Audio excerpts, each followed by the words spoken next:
एक मूर्ख ब्राह्मण को पंडित कहलवाने की बड़ी प्रबल इच्छा थी।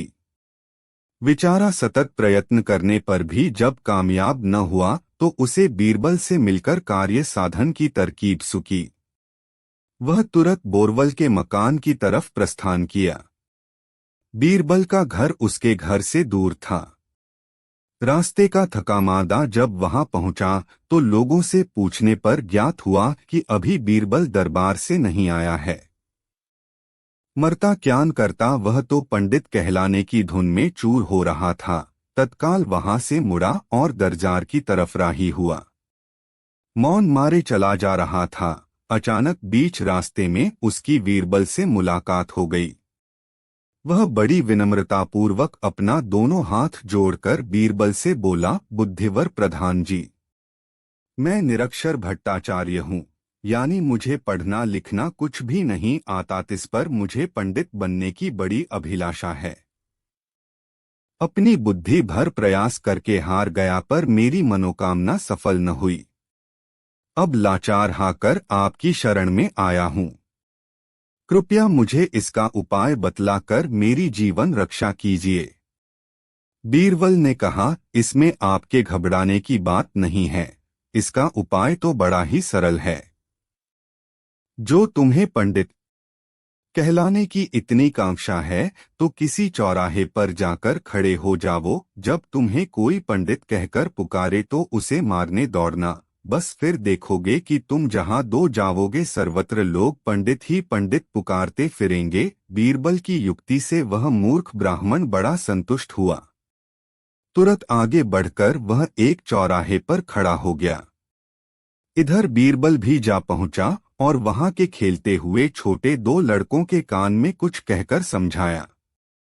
फिर क्या था, चारों तरफ से पंडित दो की आवाज आने लगी और वह उन्हें मारने को दौड़ाने लगा। उस चौमुहानी पर लोगों की भीड़ लग गई। एक लड़कों की देखा देखी बड़कों ने भी पंडित पुकारना प्रारंभ कर दिया। ज्यों-ज्यों वह लोगों पर चिढ़ता त्यों-त्यों लोग और भी चिढ़ाते जाते थे। देखा देखी थोड़े समय में ही वह मूर्ख सर्वत्र पंडित के नाम से ख्यात हो गया। जब उसका मतलब हल हो गया तो बीरबल की अनुमति से क्रमशः चिढ़ना बंद कर दिया, परंतु लोगों ने पंडित कहना नहीं छोड़ा। दो पड़ोसने। दिल्ली शहर के एक महल्ले में दो पड़ोसिनें बहुत दिनों से आबाद थीं, परंतु दोनों का स्वभाव भेद से उनकी पटरी नहीं खाती थी। उसमें एक तो गुणवती और सरल स्वभाव थी, परंतु दूसरी खोटी और कर्कशा थी। उनके मनमुटाव का यही खास कारण था। न वह उसकी विभूति को सहन करती और न वह उसकी। यहाँ तक कि कर्कशा हमेशा सरला की हंसी उड़ाया करती थी। जब वह किसी प्रकार भी सरला को न दबा सकी तो एक दिन उसने अपने लाडले पुत्र की हत्या कर चुपके से उस भलामानस के घर में छोड़ आई और आप स्वयं रोती बिलबिलाती हुई बादशाह के पास पहुंची। जब बीरबल ने उसके बच्चे के कत्ल का हाल सुना तो वह उस भलीमानस औरत को बुलवाया जिस पर की दुष्टा ने अपने पुत्र के मारने का अभियोग लगाया था। बीरबल की आज्ञा पर वह तुरंत हाजिर हुई और अपने को इस प्रकार आकस्मिक बुलाए जाने का कारण पूछा। बीरबल ने उत्तर दिया, क्या तूने इस औरत के बालक की हत्या की है, जैसा कि यह तेरे ऊपर अभिशाप लगा रही है? यदि नहीं तो तेरे पास निर्दोष होने का क्या सबूत है? तुरंत बतला। वह बोली, महाशय जी, न जाने कौन इस बालक की हत्या कर लाश मेरे घर में डाल गया है। मुझे इसकी बिल्कुल जानकारी नहीं। आप इस पर भली भांति विचार करें, मुझे अधिक बोलने का अभ्यास नहीं है। अकबर बीरबल विनोद। बीरबल दोनों स्त्रियों को वहीं रोककर अपने एक सच्चे सेवक के कान में कुछ समझाकर उनके घर भेजा। वह उन स्त्रियों के चाल चलन की जांच कराना चाहता था। नौकर आज्ञा पाते ही उस महाल में गया जहां ये रहती थीं। वह उनके अड़ोस पड़ोस के तमाम लोगों से उनके चाल चलन के संबंध में पूछताछ की।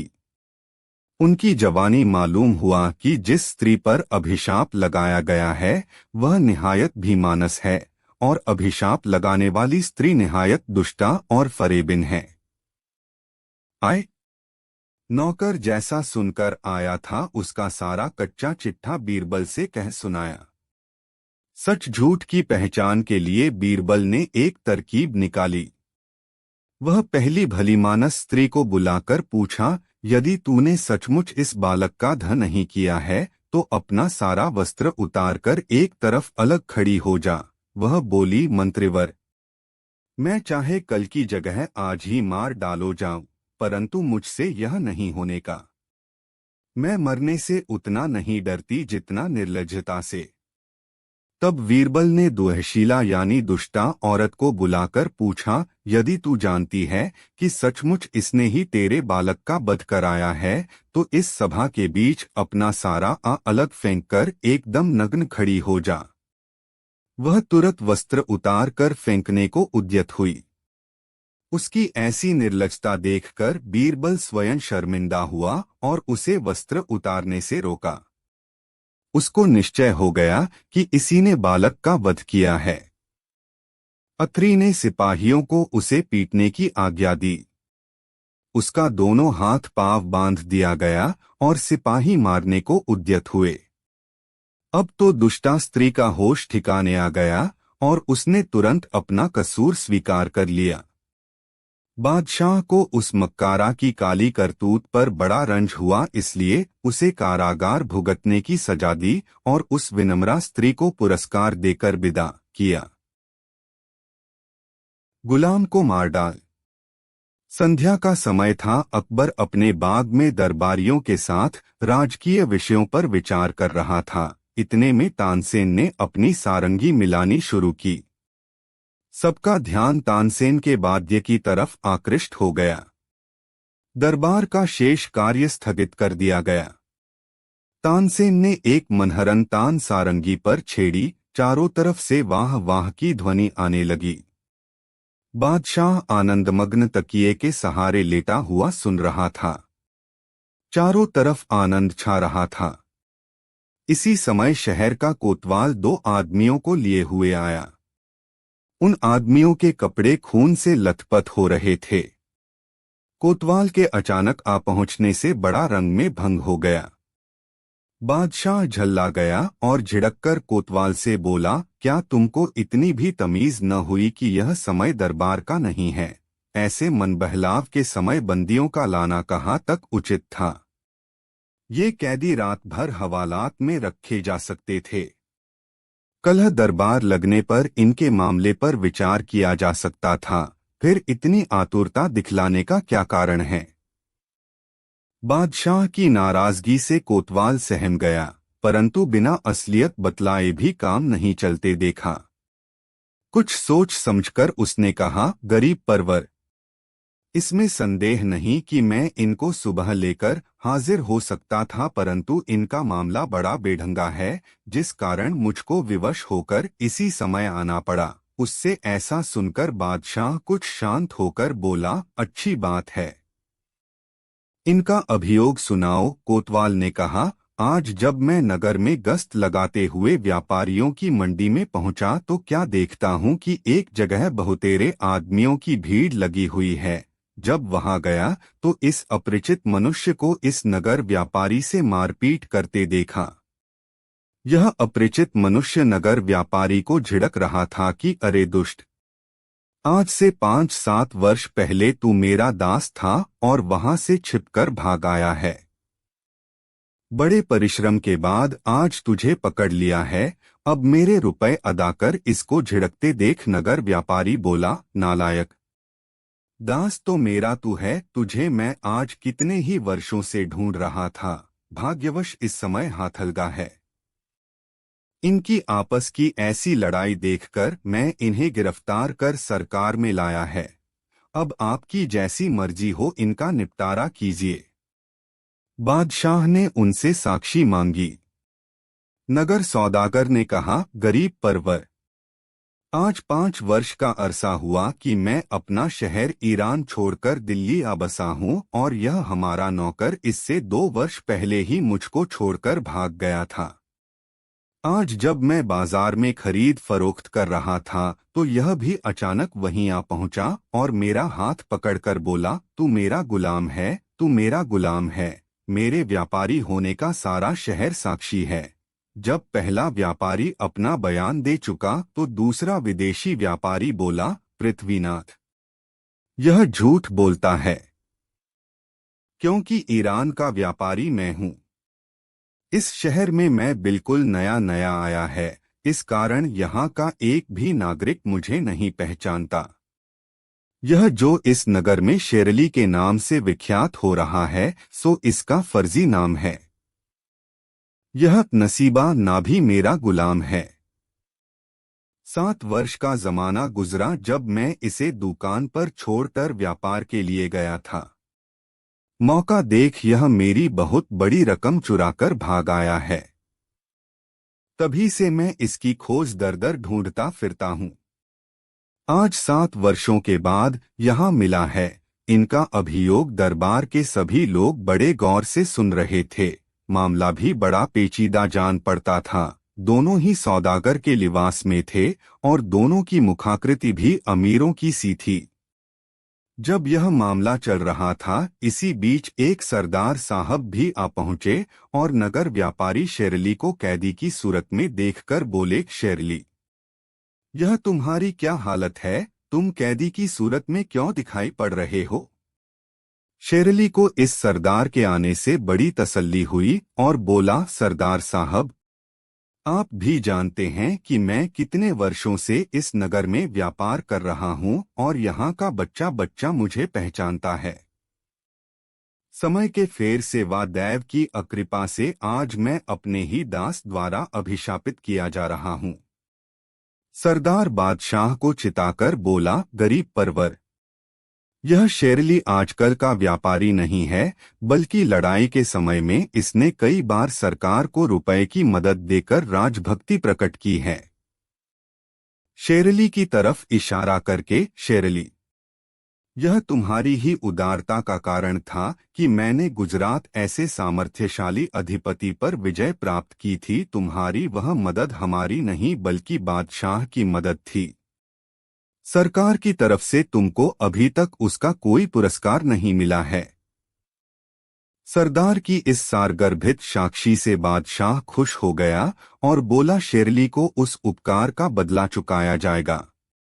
बादशाह ने ईरान के सौदागर की तरफ इशारा करके कहा, क्यों भाई, तुमको भी किसी की साक्षी दिलानी है? यदि है तो उसे सामने लावो। सरदार की साक्षी से तो नगर व्यापारी का शेरली होना साबित होता है।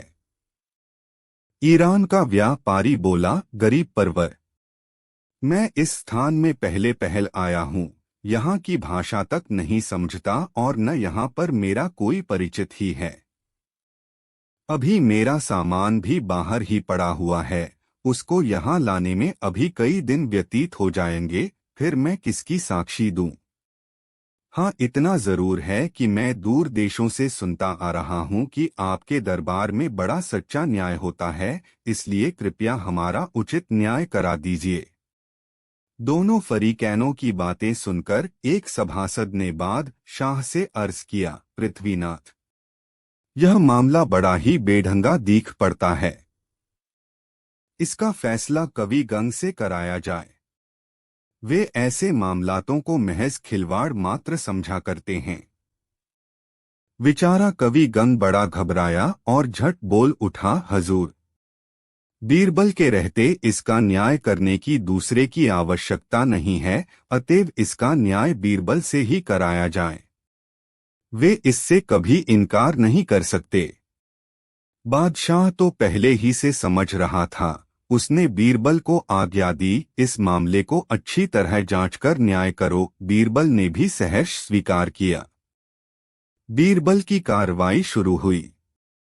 वह दोनों व्यापारियों को पास बुलाकर उनसे बहुत प्रकार की पूछताछ की, परंतु फिर भी कुछ मतलब की बात हासिल न हुई। तब उसने एक नई सूझ निकाली। बीरबल उन दोनों सौदागरों को एक जगह खड़ा कराकर एक जल्लाद को नंगी तलवार लिए हुए बुलवाया। जब वह भाकर हाजिर हुआ तो बीरबल उससे बोला, क्या देखता है, गुलाम को अभी मार डाल। बीरबल के मुख से इतना शब्द निकलते ही जल्लाद तलवार लेकर झपटा। उसका झपटना था कि नगर व्यापारी यानी नकली शेरली अलग हट गया। बीरबल उसकी ऐसी हरकत देखकर तुरंत ताड़ गया कि असल में यही गुलाम है। उसने उसकी कलाई पकड़ ली।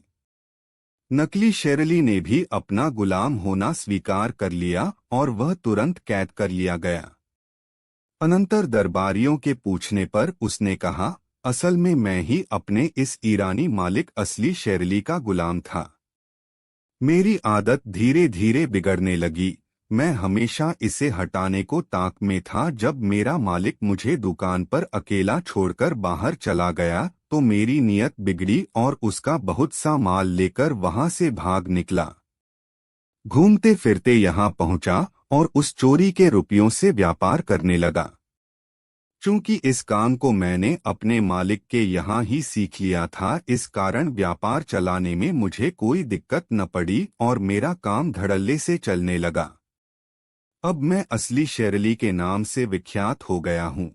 इतने दिनों के परिश्रम से जो मैंने भारत वर्ष में अपना नाम प्रख्यात किया था, सो आज दैव के प्रकोप से मिट्टी में मिल गया।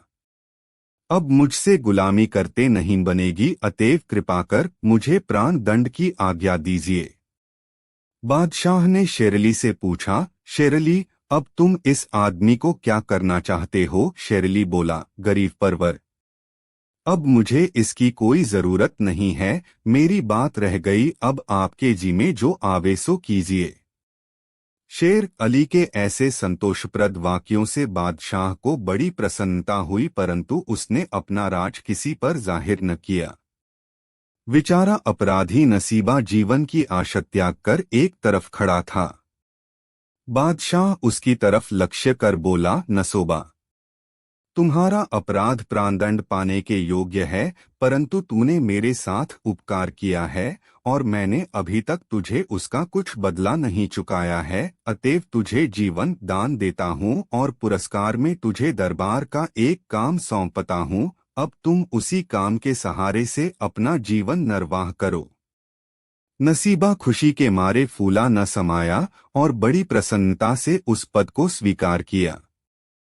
बादशाह ने मन में विचार किया कि इस न्याय में बीरबल ने कमाल किया है, इस कारण उसको भी उचित पुरस्कार देना परमोचित है।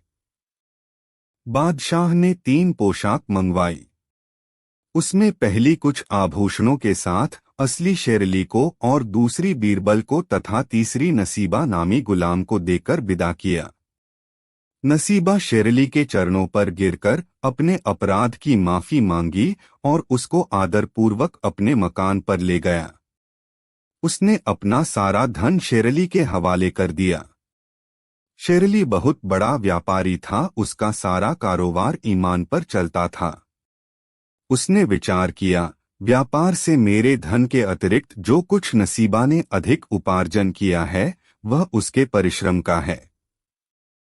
उसने अपना असली धन लेकर शेष बचा धन नसीबा के हवाले किया और खुशी खुशी अपने ईरान शहर को लौट गया। मोती की खेती। एक दिन की घटना है कि बादशाह और बेगम दोनों भोजनोपरांत बाग में झूला झूलते हुए सानंद गपशप लड़ा रहे थे। अचानक बेगम की ऊर्ध्ववायु खुली, जिससे बादशाह बहुत चिढ़ गया और बेगम को तुरंत महल से बाहर निकल जाने की आज्ञा दी।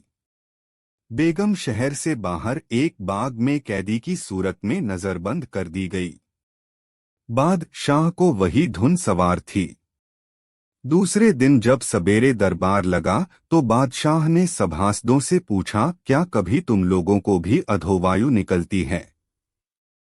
अधोवायु निकलने के कारण बेगम का दंडित होना सब पर विदित था। इस कारण एक स्वर से सबों ने इनकार कर दिया और उस दिन का दरबार समाप्त हुआ। जिस दिन की यह बात थी, उस दिन बीरबल किसी सरकारी काम से बाहर गया था। इसलिए जब कई दिन पश्चात वह लौटा तो बादशाह ने वही प्रश्न बीरबल से भी किया। भला बीरबल कब चूकने वाला था? वह भट बोला, पृथ्वीनाथ, जिस तरह से अन्य लोगों को अधोवायु होती है उसी तरह मुझे भी होती है। बीरबल के इस उत्तर से बादशाह बहुत नाराज हुआ और उससे बोला, वाह, खूब अच्छे रहे।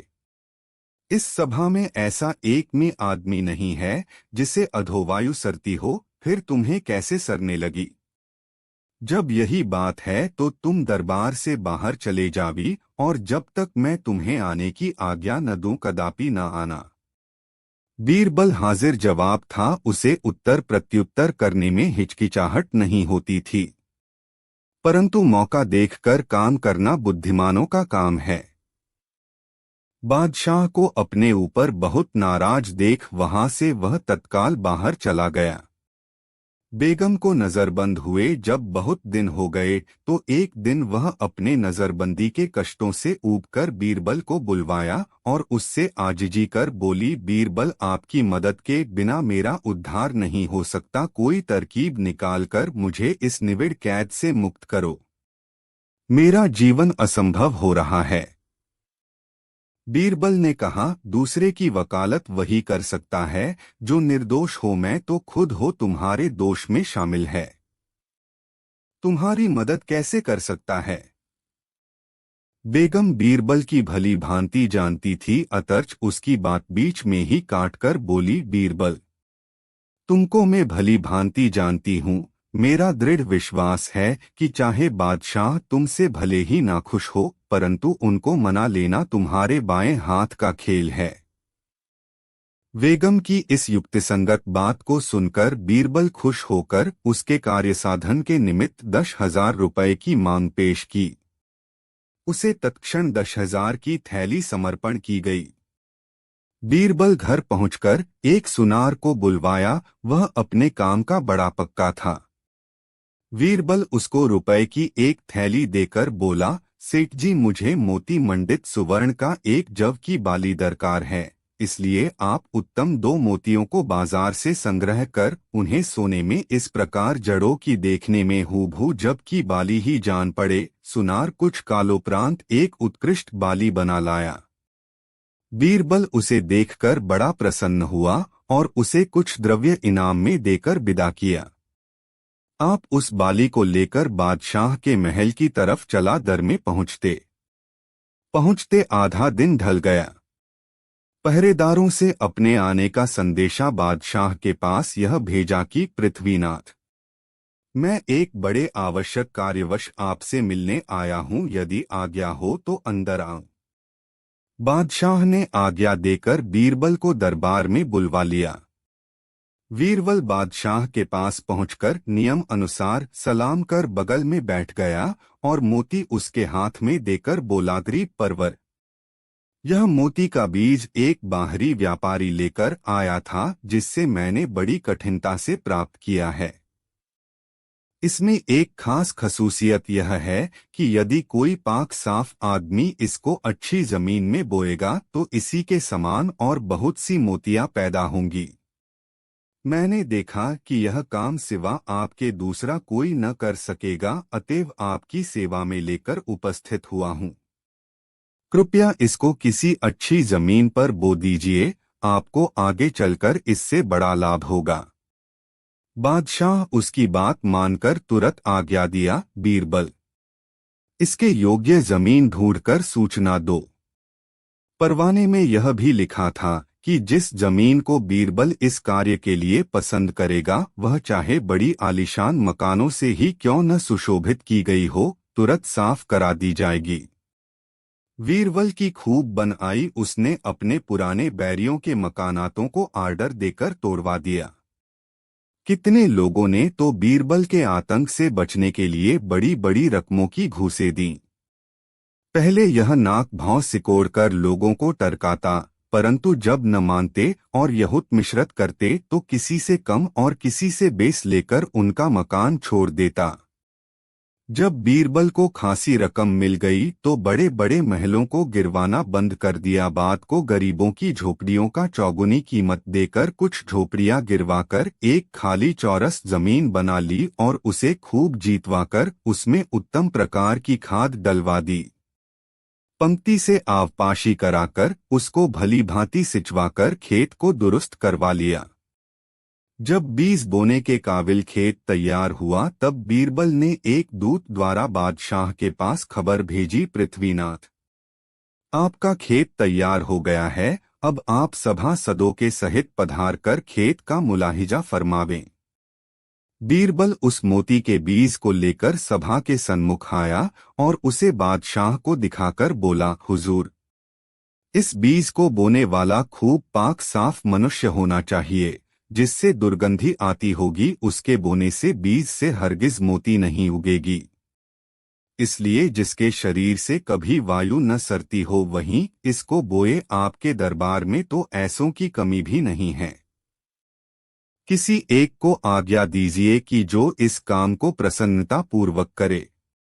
बादशाह ने एक एक कर अपने सभी उपस्थित सभासदों से पूछा, परंतु कोई बीज बोने के लिए हामी न हुआ। लगभग हजारों की संख्या में लोग उपस्थित थे, पर सबों ने नहीं कर दिया।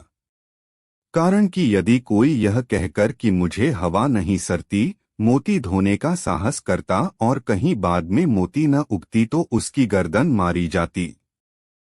तब बादशाह ने बीरबल को बीज बोने के लिए कहा। बीरबल बोला, पृथ्वीनाथ, यह तो मैं आपसे पहले ही कह चुका हूं कि मुझको वायु सरती है। आपके सामने बहुतेरे लोगों ने इस बात की साक्षी दी कि उनको वायु नहीं सरती, तो बड़े अफसोस की बात है कि बीज बोने के लिए कोई तैयार क्यों नहीं होता। श्रीमान को भी वायु नहीं सरती, अतएव अब इस काम को स्वयं आप ही करें तो कितना उत्तम हो। बादशाह बीरबल के प्रस्ताव को यह कहते हुए अस्वीकार कर दिया कि मुझे भी तो वायु सरती है। इस संसार में ऐसा एक भी मनुष्य न निकलेगा जिसे वायु न सरती हो। तब बीरबल ने मौका देखकर कहा, पृथ्वीनाथ, जब यही बात है तो बेगम और मैंने ऐसा कौन सा अपराध किया था जिसके लिए हम दंडित किए गए। बीरबल की इस युक्ति से बादशाह का गुस्सा शांत हो गया और बेगम को महल में बुलवाने की आज्ञा दी। बीरबल भी दीवान पद पर नियुक्त किया गया।